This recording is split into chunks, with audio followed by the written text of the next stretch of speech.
So the last sort of pushback on this that you could get that I'd love for you to respond to is this idea that businesses will flee a state if they raise their minimum wage. You have researched this in California and New York, obviously, which did this.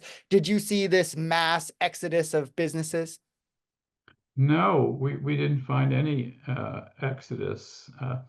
Businesses go out of business all the time, especially restaurants, which is what we focus on. So if you just say, well, how many businesses disappeared after the minimum wage increase, you may find some. But the question is, what happened in the states that also have restaurants but don't have a minimum wage increase? And you'd find some there too. And it turns out they're about the same. So and the same not only for exits from the industry, but also new entrants. So we're not finding this effect that you hear about that's basically designed to instill fear. And and then this kind of idea that, people will say, well, there's a study for everything. I can point to a study that shows unemployment going up after minimum wage and this and that. And in your paper, you actually point out what you described as questionable methods that in some of these papers that claim these things. Could you maybe detail or point out what some of these are? Well, you're absolutely right that there are all kinds of studies out there, and it's really a great question to ask. Why are some studies better than others, or more believable than others? And unfortunately, a lot of reporters, even this week, ask me about so-called studies that are really very poor in quality and don't tell you anything.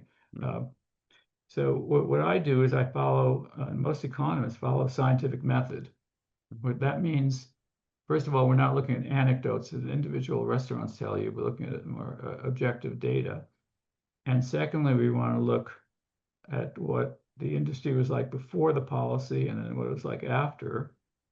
And we want to compare that to another area that didn't have the policy, both before and after, to make sure that we're seeing the effects of minimum wages rather than the effects of something else that went on at the same time.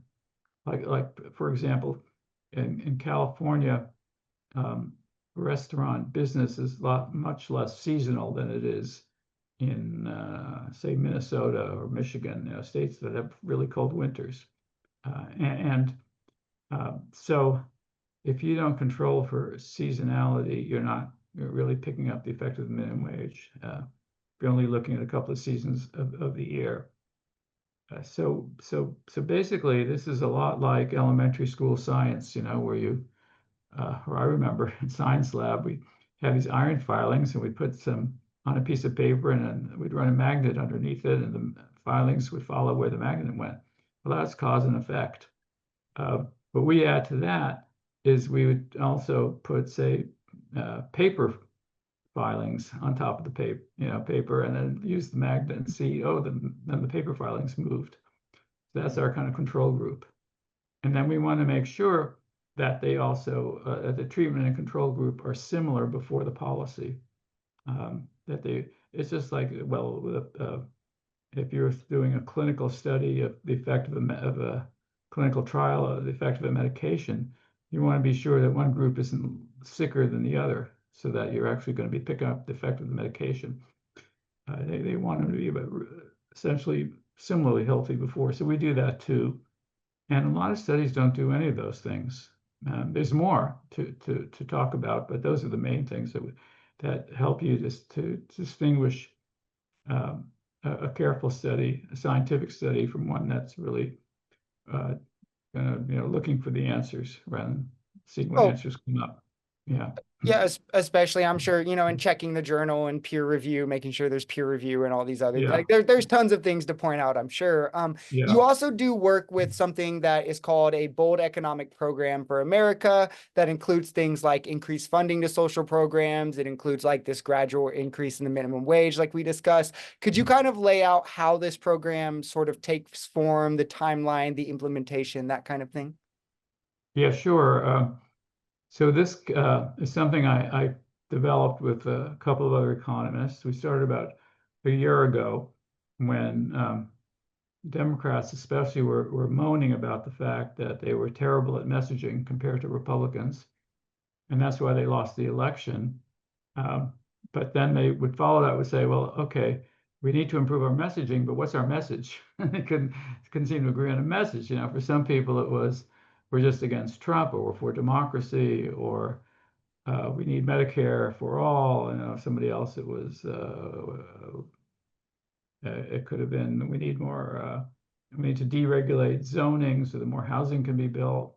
Mhm. And so I got together with a couple of other economists and put together a list of things, of programs that are very popular, um, and that don't attract just from one group. They'd be attractive to, say, to college graduates and also non-college graduates, because the usual divide in the our political sphere that people talk about so much is working class versus middle class. That the Democrats have become too much a middle class party, and the working class has all gone to the Republicans, and that's why we lost the election, because people who don't graduate from college are about 60% of all the people, and college graduates are only 40%. So our criteria was to find things would appeal to both groups, and also that we could research, looking at ourselves, or looking at the economic literature or the policy literature, and say, yeah, these are programs that will actually work. Um, there's lots of reasons why, even though Medicare for all sounds attractive, it's not really going to change the way the medical care is delivered, just how it's financed and who has access to it. And we need to do more. We need to have more primary care, and more preventative care, and so on. So for each of we came up with a list of about 10 programs, 10 parts of this program. So one is the minimum wage. Another is certainly involves affordability for housing, healthcare, education, and childcare.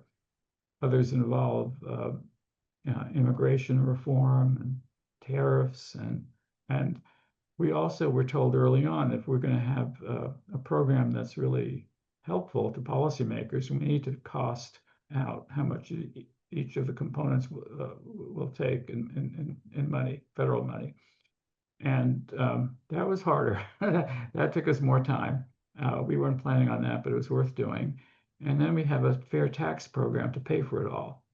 And what we came up with, and which surprised us actually, was that we could do all the things that were high on our list. And for, I think it was $710 billion.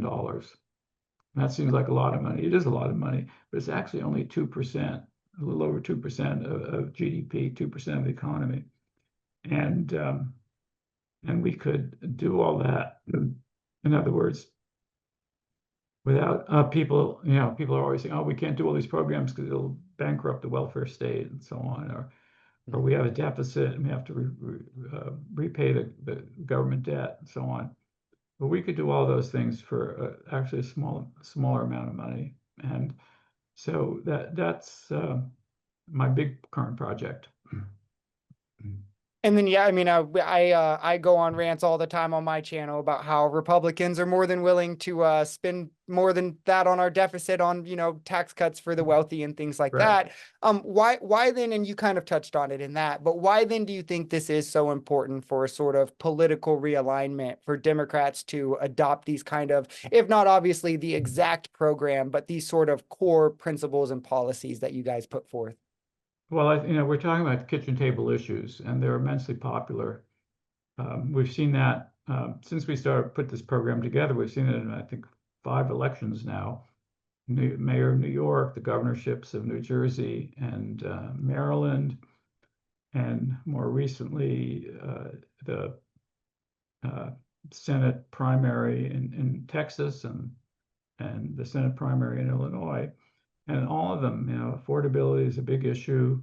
Some people refer to this as economic populism, and I just talk about it as basic economics. And it doesn't really divide the moderates from progressives. So it's a realignment in that sense. It would bring back the people who've gone over to the Republicans, but it has to do it in a way that doesn't seem like it's just recycling promises from the past. I don't think we can do that because that's not going to be trustworthy. But President Biden was a good president in many ways, but we don't want to go back to that. we could get Democrats elected again, and then they'll throw us out again. Just like might they threw out the Biden, and they might throw out Trump. So we want to have something that's more longer lasting.